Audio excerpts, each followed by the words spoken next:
শীতকাল মানেই পাটিসাপটা, চন্দ্রপুলি, পুলি ইত্যাদি ইত্যাদি নানান রকমারি পিঠা।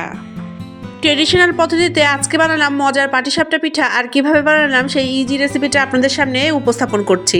আসসালামু আলাইকুম বন্ধুরা, আমি সিরাজুম মনিরা আজকে আবারও চলে এসেছি আপনাদের সাথে অনেক গল্প করব আর তার সাথে পাটিসাপটার রেসিপিটি শেয়ার করব।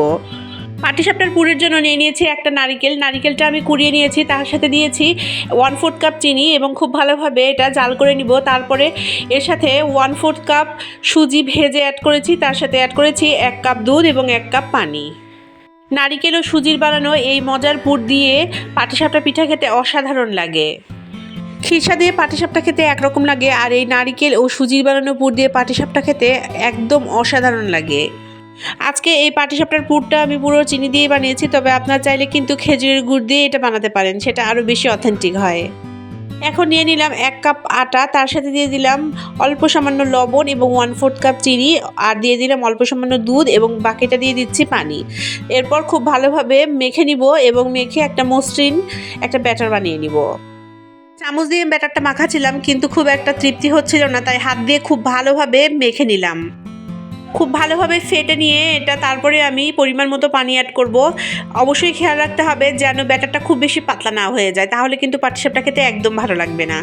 এখন অ্যাড করে দিলাম 2 চামচ পরিমাণ গুড়টা আমি অ্যাড করেছি শুধুমাত্র কালার আসার জন্য। আপনারা চাইলে কিন্তু শুধু গুড় দিয়েও এই পিঠাটা বানাতে পারেন। এখন আমি একটা প্যান খুব ভালোভাবে গরম করে নিয়েছি এবং তাতে অল্প সামান্য তেল গ্রিস করে নিয়েই দিয়ে দিচ্ছি 2 হাতা পরিমাণ ব্যাটার এবং তারপরে একটু ছড়িয়ে দিব এবং ঢাকনা দিয়ে ঢেকে দিব কিছুক্ষণের জন্য।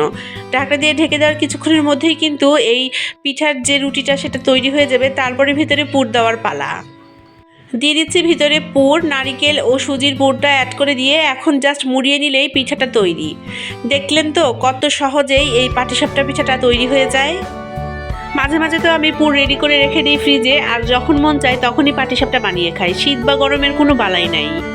তবে পাটিসাপটা পিঠা বানানোর সময় ব্যাটার যখন গুলাই তখন অনেক সময় আমি আটার সাথে অ্যাড করি কিছুটা চালের গুঁড়ো। আজকে একদমই চালের গুঁড়ো ছাড়াই এটা বানিয়েছি, এত দারুণ এবং মজার হয়েছে এবং পিঠাটা কিন্তু আমি 2 দিন পর্যন্ত ফ্রিজে রেখে খেতে পারবো। এটা ফেটে যাবে না বা নষ্ট হয়ে যাবে না। একে একে এখন আমি সবগুলো পিঠা বানিয়ে নিচ্ছি এবং তারপরেই আমি সার্ভ করব।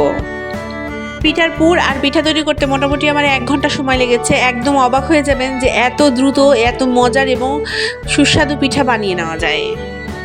আপনাদের মনে প্রশ্ন জাগতে পারে পিঠাটা কেমন হয়েছে। আমি একটা পিঠা ভেঙে আপনাদের দেখিয়ে দিচ্ছি যে পিঠাটা কতটা সফট এবং কতটা মজার হয়েছে।